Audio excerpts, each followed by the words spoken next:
Good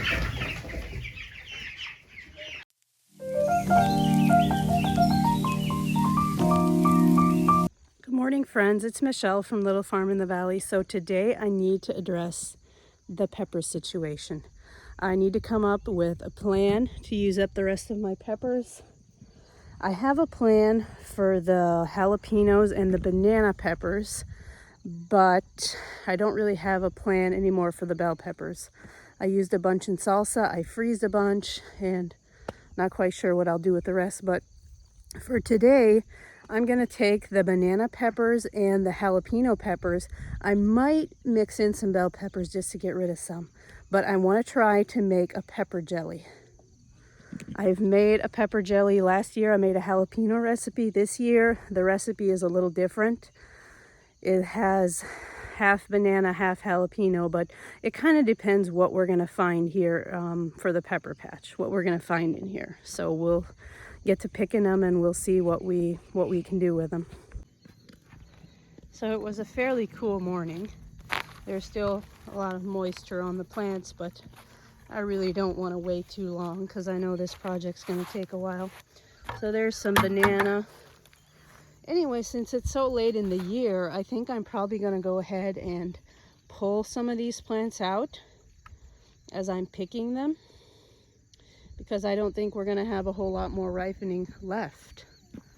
It's October, so I'm pretty sure the first frost is right around the corner. It was 50, 52 this morning, like at 6 when we woke up, so I would say in a couple weeks we might be dealing with frost anyway, so I think I'm going to pull some of them at least.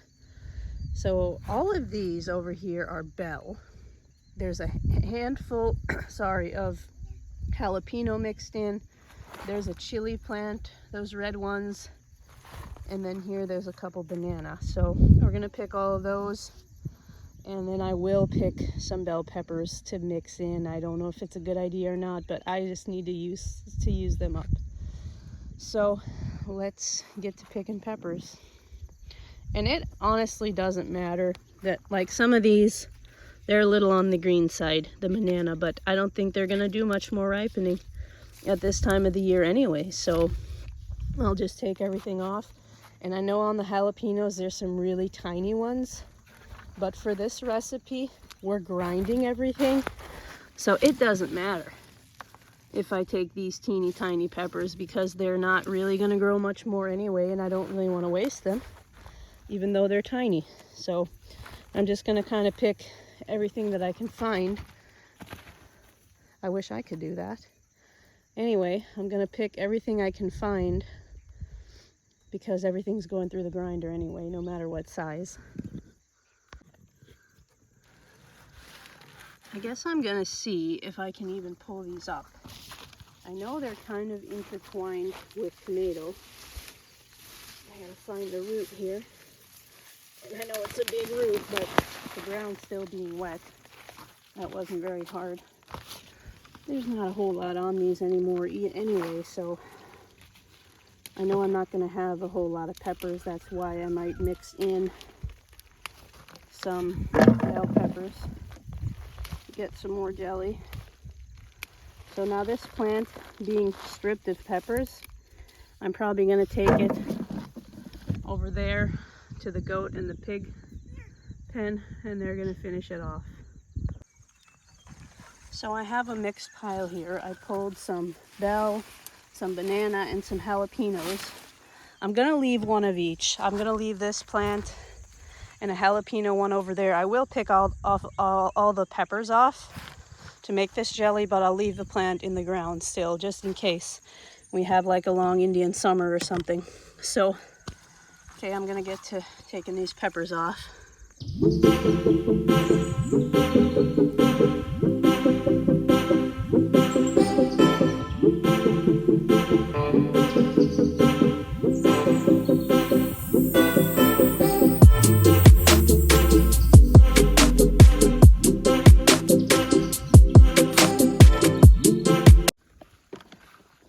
So there's our peppers. I say I have enough, but Stetson's still putting off bell peppers. There's my pile. of plants that I'm gonna take over for the goat and the geese and the pig. It seems like the chickens just aren't very interested when there's no fruit left on the plants or no vegetables left. They're just not as interested. So we will make our way up to the house and get started on this pepper jelly. So the first part of this recipe, I'm gonna peel a whole bunch of garlic cloves. The recipe calls for quite a few, but since I don't really know yet what my pepper yield will be, I'm just gonna peel a whole bunch, and whatever I have left over, I'm going to just put aside for cooking.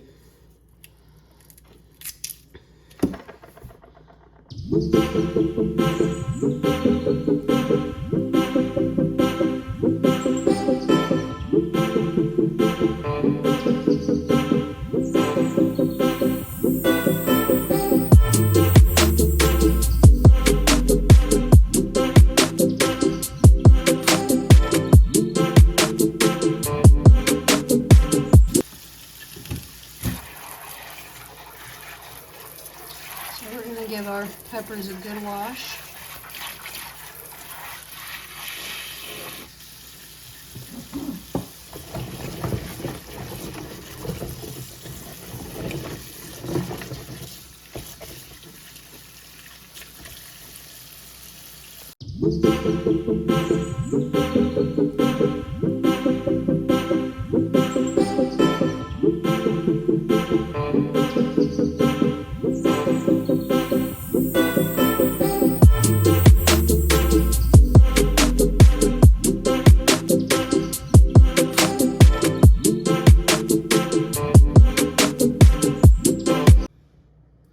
So now that we have all of them washed, all we need to do is take off the tops, like so, because the recipe says to grind with the seeds inside. So all I'm gonna do is cut off the tops. Some of these bigger ones, I'm gonna cut them a little bit smaller.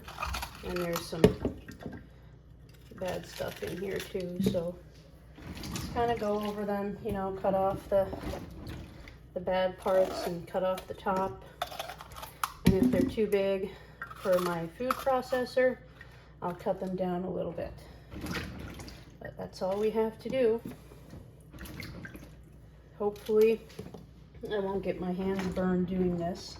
I'm probably gonna wear gloves when I'm grinding them, but for right now I'm gonna try to do this part without gloves. I may or may not regret that later.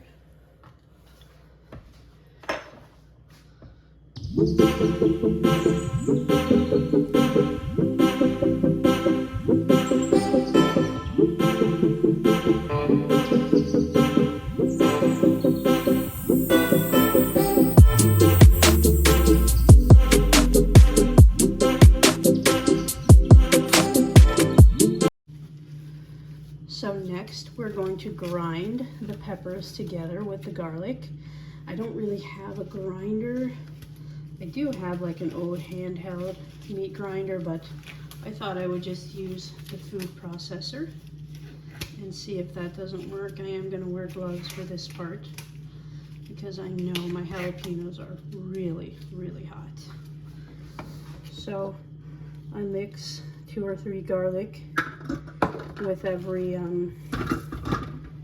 chopper full.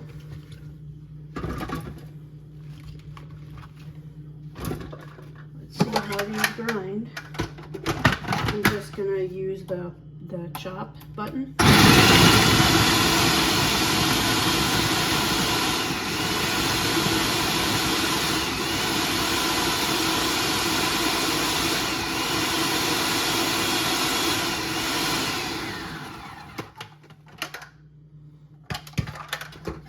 Maybe I overfilled this a little bit. I'm just gonna try and take the big pieces because I don't want it to be total mush. But I can see that's kind of where it was headed. So I stopped it. Just Give it 1 or 2 more pulses. And start to see it getting liquidy. So I'm going to stop at this point.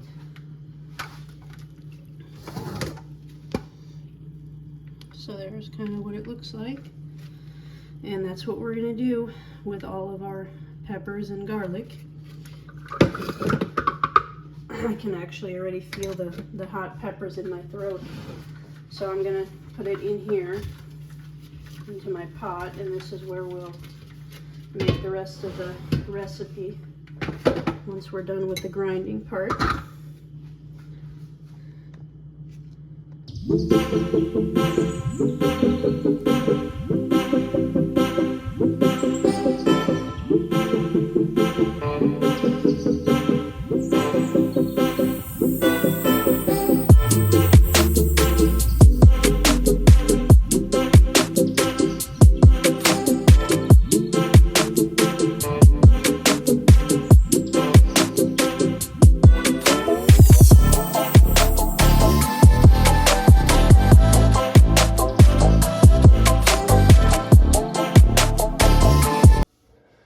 So from that 5-gallon bucket full of peppers, I ended up with 24 cups, which is 1.5 gallons ground up peppers. And the garlic is also ground up in here. So we are going to add our next ingredient, which is 20 cups of vinegar.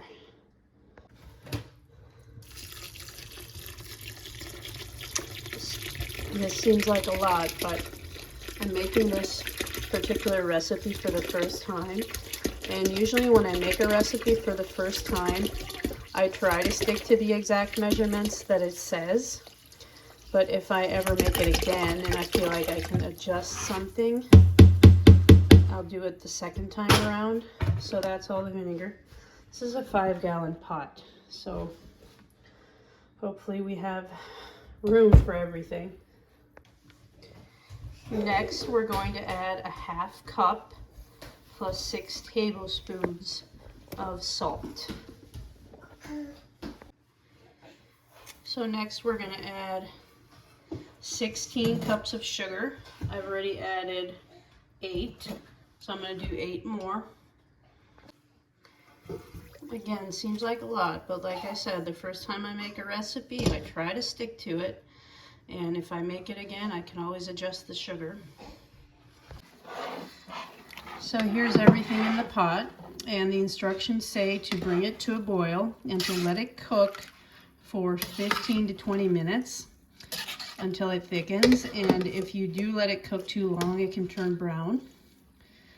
Kind of hard to imagine this turning brown, but we'll see. So I'm just going to slowly stir it until it comes to a boil. So it took a while to bring this pot to a boil, and I imagine it's going to take a while until it cooks into a thicker jelly type. Like right now it's very liquidy. So I'm wondering if it's going to cook down into a jelly.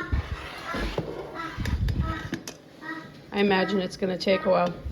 Even though the recipe said 20 minutes, I'm sure it's going to take a lot longer.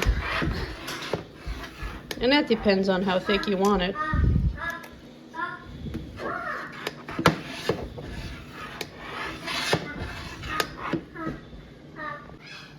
So this has been cooking for about an hour, and I was unsure as to how long to let it go, since it doesn't look like it's very thick yet. But I actually took some and put it in the refrigerator, and you can see as it cooled, it does thicken up. So I think I'm gonna go ahead and get it put in my jars. It tastes absolutely amazing. So I'm gonna turn it off. My water bath pot's been boiling for a while, and I think I can start the jarring process now. I was so unsure as to how long to let it go, so I popped some in the refrigerator, and it's definitely thickens up as it cools.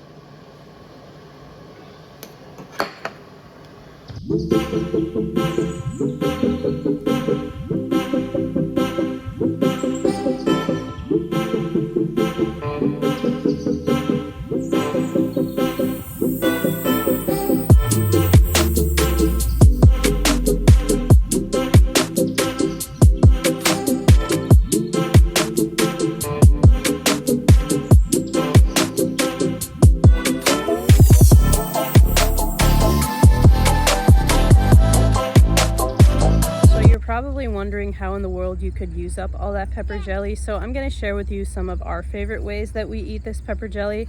I would say by far what uses up the most is when I make chicken wings.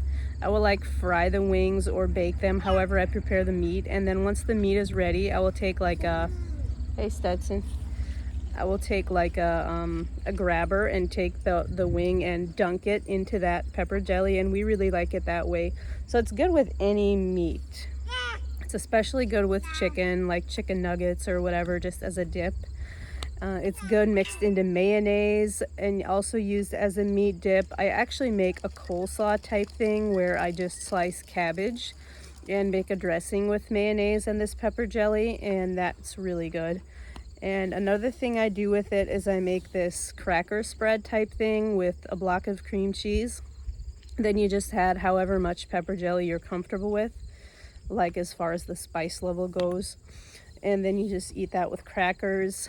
Trying to think of what else we do with it. People put it on like Subway type sandwiches that they would heat in the oven or toast in the oven. They would eat pepper jelly on that. That's really good too. But I'm sure you could also Google pepper jelly recipes or uses and you would probably find a million others, but that's kind of mostly what we do with ours. And last year I made 12. What in the world? I think they're hunting rabbits. Anyway, we made 12 pints last year and we're down to the last one. So I'm glad. It seems like I'll be getting more than 12 this year. Let me see if there's any interest over here. These pepper plants.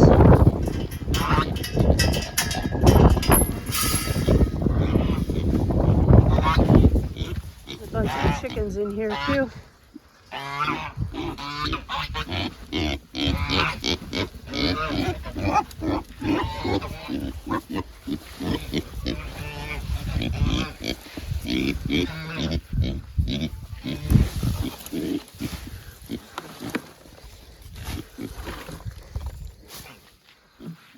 Well, he didn't want to get hit with pepper plants.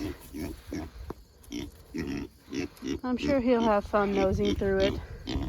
The goat's down there. Looks like she's not even going to come up here.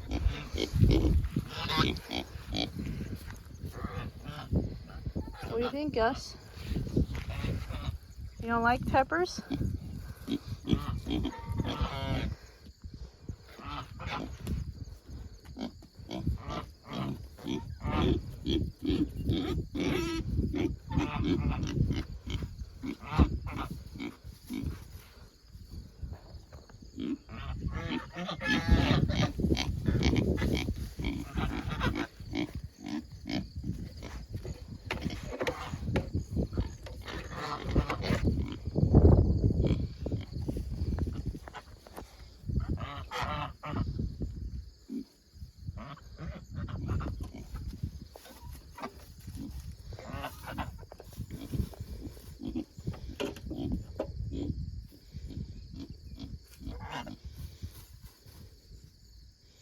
Hopefully he doesn't turn his attack on me. Our African geese, Garth and Trisha, the male is in front and he can get quite aggressive. When he has his head down like he did a while ago, he's on the attack. I'll walk towards him and see what he'll do.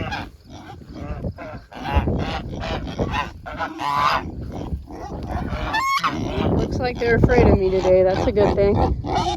Usually he's coming at me, not the other way around.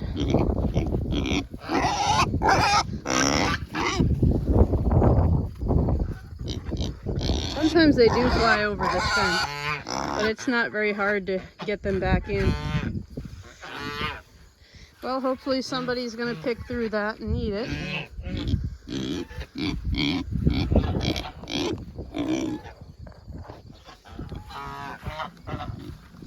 I'm gonna make my escape before I get attacked.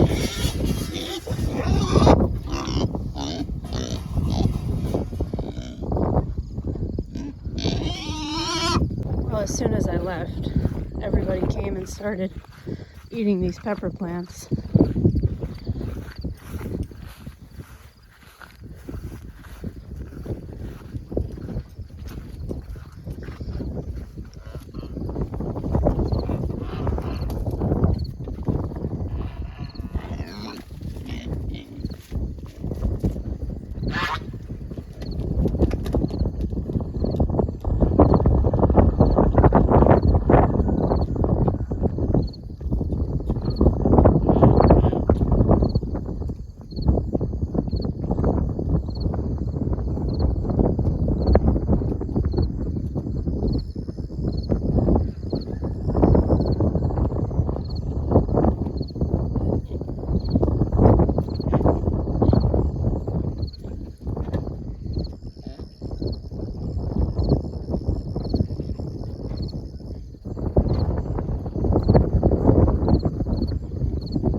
Well, here's all my pepper jelly. I got 27 pints in 1 quart. So that's very good for a 5-gallon bucket of peppers. So I'm pretty excited about that. Now I get to mark it and get it cleaned up. I've taken off some of the rings, missed that one. Everything did seal, so that's great. Anyway, guys, if you enjoyed this video, as always, don't forget to like, share, and subscribe so you never miss a video, and we will talk to you soon.